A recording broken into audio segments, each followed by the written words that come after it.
தஞ்சை வாழ் மக்கள் மட்டுமல்ல, தமிழ் இனத்தார் அத்துணை பேருக்கும் பெருமை சேர்க்கக்கூடிய உலக மரபு செல்வமாக, சின்னமாக, வாழ்வியல் சின்னமாக வாழ்ந்து கொண்டிருக்கக்கூடிய 11ஆம் நூற்றாண்டின் முற்பகுதியை சார்ந்த இந்த உலக மரபு செல்வத்தின் பெயர் தஞ்சாவூர் ஸ்ரீ ராஜராஜீஸ்வரம் என்பதாகும். இது உலக மரபு செல்வமாக, மரபு சின்னமாக கருதப்படுவதற்கு அடிப்படை காரணமாக திகழக்கூடியது ஈடும் இணையும் இல்லாத ஒரு பெரு வடிவில் உங்கள் முன்னாக தெரிந்து கொண்டிருக்கக்கூடிய இந்த விமானம்தான். இந்த விமானத்தையும் இந்த திருக்கோயிலினுடைய வளாகத்தையும் முழுமையாக கற்றளியாக படைத்து தந்தவர் பேரரசன் ராசராச சோழன். இந்த கட்டுமான பணி என்பது கிபி 1006 தொடங்கி 1010, அதாவது 22 ஏப்ரல் 1010 சித்திரை மாதத்தில் ஒரு தேய்பிறையிலே ஒரு சனிக்கிழமை புனர்பூச நட்சத்திரம் கூடிய நன்னாளிலே அதனுடைய முதல் கும்பாபிஷேகத்தை இந்த கோயிலை எழுப்பிய பேரரசன் ராசராசன் அந்த குடமுழுக்கினை செய்து இதனை வழிபாட்டிற்கு உரித்தாக்கி தந்தார். அன்று முதலாக இன்று வரையிலே இன்னும் எதிர்வரக்கூடிய கோடானு கோடி ஆண்டுகளுக்கும் இந்த திருக்கோயில் மக்களின் வழிபாட்டிற்குரிய ஒரு பொது இடமாக திகழ்கிறது என்று சொன்னால் அதை எழுப்பிய அந்த பேரரசனுடைய அந்த உள்ளத்தை நாம் போற்றியாக வேண்டும். நான் விமிதத்தோடு சொல்லுவேன், நம்முடைய தஞ்சாவூர் இந்த விமானம் இருக்கிறதே, இந்த விமானத்திற்கு பெருவுடையாரின் விமானத்திற்கு இணையாக பெரிதொரு விமானம் உலகிலேயே எங்கும் இல்லை. இனிமேலும் எழுப்ப முடியாத ஒரு அருமை வாய்ந்தது இது. இந்த விமானம் நீங்கள் பிரமிடலாக ஒரு பிரமிட் வடிவம் போன்று இருப்பதை நீங்கள் காணுகிறீர்கள். அந்த பிரமிட் வடிவம் என்பது அற்புதம் வாய்ந்த ஒன்று. தஞ்சாவூர் என்பது வயல்வெளிகள் நிறைந்த காவிரி நதியினுடைய சமவெளி பிரதேசம். இங்கு நமக்கு கல் மலைகள் ஏதும் இல்லை. ஆனால் நீங்கள் உங்கள் கண்ணார காணலாம், இங்கு இருக்கக்கூடிய கட்டுமானம் அத்துணையும் கருங்கற்களால் ஆனது. அதுவும் குறிப்பாக சொல்ல வேண்டும் என்று சொன்னால், அந்த விமானம் முழுவதுமாக ஒரே ஒரு மலை, அது அகழ்ந்தெடுக்கப்பட்ட குவாரி. அந்த ஒரு குவாரியிலிருந்து கொண்டு வரப்பட்ட கற்கள் எஃகை விட, ஸ்டீல் என்று சொல்லுகிறீர்களே, அந்த எஃகை விட அழுத்தமும் திட்பமும் வலிமையும் மிகுந்தது. இந்த கற்கள் உடையாது. எனவே இதற்கு பெயர் தமிழகத்திலே நாகம் என்று சொன்னார்கள். இது சட்டை உரிப்பது போல மேல் இருக்கக்கூடிய தோலை சற்று 1000 ஆண்டுகளுக்கு ஒரு முறை கொஞ்சம் கொஞ்சமாக உரிக்குமே ஒழிய இது பிளவுபடாது, அல்லது அதிலே ஒரு சிறு பிழைகள் நேர்ந்து அது பிளந்து போவதற்கு வாய்ப்பு இல்லாமல் இருக்கும். அத்தகைய உறுதி வாய்ந்த கற்களால் அவன் கட்டியிருக்கிறான் என்று சொன்னால், முதற்கண் அந்த கட்டுமான பொருள் தெரிவிலே நம்முடைய சோழர்கள் எந்த அளவிற்கு தேர்ச்சியும் நிரம்பிய அனுபவமும் நிறைந்தவர்களாக இருந்தார்கள் என்பதனை நாம் கொள்ள வேண்டும். அதனை புதுக்கோட்டை மாவட்டத்தில் நாரத்தமலை பகுதியிலிருந்து அந்த கற்கள் கொண்டு வரப்பெற்று இங்கே அந்த விமானம் எழுப்ப பெற்றிருக்கிறது. நம்முடைய திருக்கோயில் வழிபாட்டிலே தமிழ் இன மக்கள் பெரும்பாலும் ஈடுபாடு கொண்டவர்கள் என்ற நிலையிலே தமிழகம் முழுவதுமாக ஆயிரக்கணக்கிலே பரவி கிடக்கக்கூடிய இதனிலும் தொன்மை வாய்ந்த பல கோயில்களை நாம் அனுபவித்தவர்கள் என்ற நிலையிலே நான் கூறுகிறேன். இத்தகைய ஒரே ஒரு விமானம் திடீரென இத்தகைய உயரத்திற்கு எழுப்ப பெற்றிருக்கிறது என்றால் அதன் காரணம் என்ன? 72 அடிகளுக்கு மேலாக இதற்கு முற்பட்ட எந்த ஒரு கோயிலின் விமானமும் எழுப்பப்படவே இல்லை. ஆனால் இந்த கோயில் தரை மட்டத்திலிருந்து 216 அடி உயரமாக எழுப்ப பெற்றிருக்கிறது. ஆனால் இப்பொழுது நீங்கள் சிந்தித்து பார்க்க வேண்டும், திடீரென இத்தகைய ஒரு உயர அளவிலே ஒரு விமானத்தை படைக்க வேண்டும் என்று அந்த பேரரசன் ஏன் விரும்பினான் என்றால், உலகிலேயே இந்தியாவிலிருந்து உலகின் சில பகுதிகளையும் ஆட்சி செய்த பேரரசர்கள் யார் என்றால், அதிலே ஒருவன் ராசராச சோழன், இன்னொருவன் அவனுடைய மகன் ராஜேந்திர சோழன். எனவே த கிரேட் என்கின்ற அடைமொழிகளுக்கு சிறந்த ஒரு எடுத்துக்காட்டாக தமிழகத்திலே வாழ்ந்த இந்த இரு பெருமக்கள் இந்திய பேரரசர்களாக கருதப்பட வேண்டியவர்கள். வெற்றி திருமகன்களாக திகழ்ந்த இந்த தமிழ் பெருமக்கள்தான் இந்த ஒப்பரிய உலகினோருக்கு எடுத்துக்காட்டாக இருக்கக்கூடிய அற்புதம் வாய்ந்த விமானத்தை தந்திருக்கிறார்கள். இந்த விமானத்தின் பெயர் தட்சிண கைலாசம்.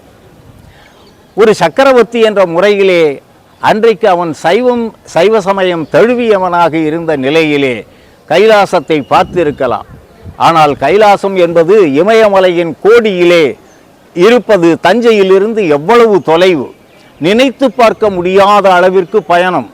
ஆனால் தான் அனுபவித்த அந்த இன்பத்தை தன்னுடைய கடைக்கோடி மக்களும் அனுபவிக்க வேண்டும் என்ற நிலையிலேதான் தஞ்சையிலே கைலாயத்தை படைப்பேன்.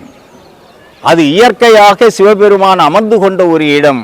ஆனால் அந்த சிவபெருமானையே இங்கேயே அழைத்து அவனுக்கு ஒரு இருப்பிடம் நான் கட்டித்தருவேன் என்ற முறையிலே அவன் எழுப்பிய காரணத்தினால்தான் இந்த விமானத்தினுடைய இந்த கிழக்கு முகப்பகுதி இருக்கிறதே, அதிலே அந்த மாடத்தினுடைய அடைப்பு சுவருக்கு மேலாக பாருங்கள், நீங்கள் ஒரு அரை வட்ட கோலம் முன் பிதுக்கமாக வந்திருக்கும்.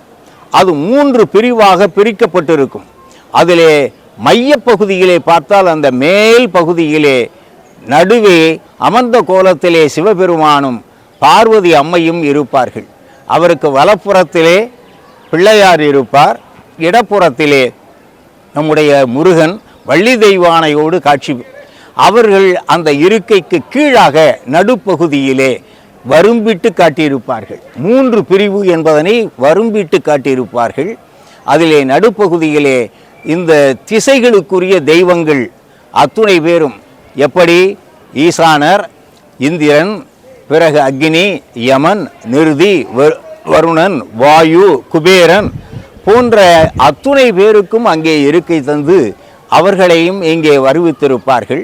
அவர்களுக்கு கீழாக அடிமட்ட அந்த பகுதியிலே தேவர்கள், கிண்ணறர்கள், கிம்புருடர்கள் போன்றவர்களுடைய ஒரு எடுத்துக்காட்டாக ஒரு சிலரை மட்டும் அங்கே இடம்பெற செய்திருப்பார்கள். என்றால் the entire scene of Kailash, கைலாசத்தினுடைய ஒட்டுமொத்த வடிவத்தையும் இங்கே உருவாக்கி வைத்த ஒரே ஒரு சின்னம், கீழே சிவலிங்கமாக எழுந்தருளி இருக்கக்கூடிய சிவபெருமானின் கைலாச காட்சி அதோ அங்கே இருக்கிறது. இந்த காட்சி தமிழகத்தில் வேறு எந்த கோயிலிலும் இல்லை, வேறு எந்த கோயிலின் விமானத்திலும் இல்லை, வேறு எந்த கோயிலின் விமானமும் இவ்வளவு பெரிதாக இல்லை. இந்த கட்டுமானம் என்பது ஒரு அற்புதம் வாய்ந்தது. உள்ளே முழுக்க முழுக்க கூடு, 3 அடுக்குகள் மட்டும் நாம் படியேறி செல்வதற்கு வாய்ப்பு இருக்கிறது. ஆனால் நான் சொன்ன அந்த கைலாச காட்சிக்கு பிறகாக நீங்கள் புற வழியாகத்தான் அந்த சாய்வு கோணங்களிலே இருக்கக்கூடிய புறச்சுவர்களின் மீது ஒன்று சாரங்கள் அமைத்து அல்லது பெரும் கயிறுகளை, வடக்கயிறுகளை தொங்கவிட்டு பிடித்து கொண்டு ஏறி செல்லலாம். இந்த நடைமுறை தான் இன்றளவும் பின்பற்றப்படுகிறது. உள்ளே கூடாக இருக்கக்கூடிய ஒரு நிலையிலே 70 டிகிரி சாய்கோணத்திலே பட்டைச்சுவர்கள் இருக்கின்றன. எப்படி நிற்கிறது? 1000 ஆண்டுகளை கடந்த பிறகும் நின்று கொண்டிருக்கிறது. உள்ளே சிமெண்ட் இல்லை, கருங்கற்களினுடைய துண்டுகள் ஒரே அளவில் இருப்பவை அல்ல, கிடைத்த அளவிலே இருப்பவை எல்லாம் பயன்கொள்ளப்பட்டிருக்கின்றன. எனவே அங்கு இருக்கக்கூடிய நிலையிலே அந்த இன்டர்லாக்கிங் சிஸ்டம் என்று சொல்வார்கள். உள்ளேயே அதனுடைய பிணைப்பு இருக்கிறது. அது பந்துக்குழி மூட்டு முறை என்ற முறையிலேயும் இருக்கிறது. பால் அண்ட் சாக்கெட் சிஸ்டம் என்று சொல்வார்கள். அத்தகைய அற்புதம் வாய்ந்த நிலையிலே அதனுடைய அந்த சிமெட்ரிக்கல் வேல்யூ என்று சொல்லுவோமே, அந்த சாய்கோணத்தினுடைய அந்த பட்டை முகப்பு அளவீடு 1000 ஆண்டுகளை கடந்த பிறகும் கூட ஒரு மயிரிழை கூட நெகிழாமல் இருப்பது என்பது அதனுடைய கட்டுமானத்தினுடைய அந்த நிலைவேற்று தன்மைக்கு அடையாளமாக இருக்கிறது. Sustainable quality of the construction. எத்தனை ஆயிரம் சீஸ்மிக் பவர் என்று சொல்லுகின்ற நில அதிர்வுகள் இந்த 1000 ஆண்டு காலத்திலே, எத்துணை கடுமையான கோடைக்காலம், எத்துணை கடுமையான மழை, கடுமழைகள், எத்தனை கடுமையான பனி, எத்துணை கடுமையான எதிரிகளின் தாக்கங்கள், அத்துணையையும் கடந்து நிற்கிறது என்று சொன்னால் அதனை பொது மக்களினுடைய ஒரு வழக்காற்றிலே சொல்வது என்றால் அது தெய்வ சக்தியினாலே விளங்கி கொண்டிருக்கிறது. அளவற்ற சக்தி நிரம்பியது. எனவேதான் ஒரு சிலர் இங்கே வருவதற்கு கூட அஞ்சுவார்கள். அத்தகைய ஒரு அளவற்ற சக்தி நிறைந்தது. இந்த நிலையிலே இந்த விமானத்தினுடைய சிறப்பு என்பது உள்ளே 81 ஆடற்கலை சிற்பங்களை பொதிந்து வைத்து கொண்டிருக்கிறது. ஃப்ரெஸ்கோ பியூனோ என்கின்ற ஒப்பரிய 1000 ஆண்டுகளை கடந்தும் அழகு மாறாத வண்ண ஓவியங்களை, ராசராசன் காலத்திய ஓவியங்களை கொண்டிருக்கிறது. இன்னும் 1000 விழுமியங்கள் இந்த ஒரு விமானத்திற்கே நான் சொல்ல முடியும். நான் அளப்பரிய பெருமையும் அந்த புகழும் ஆற்றலும் வாய்ந்த தஞ்சை ராஜராஜேஸ்வரமுடைய இந்த கைலாசபதியையும் அவருக்கு கீழே இருக்கை கொண்டு அருள்பாலித்து கொண்டிருக்கக்கூடிய பெருவுடையார் என்று பெருவழக்கிலே வழிபாட்டிற்கு உரித்தாகி இருக்கக்கூடிய அந்த பெருவுடையாரையும் நான் வணங்கி என்று வாழ்த்தி அமைகிறேன். உரையை நிறைவு செய்கிறேன். பிறகு நாம் தொடர்வோம்.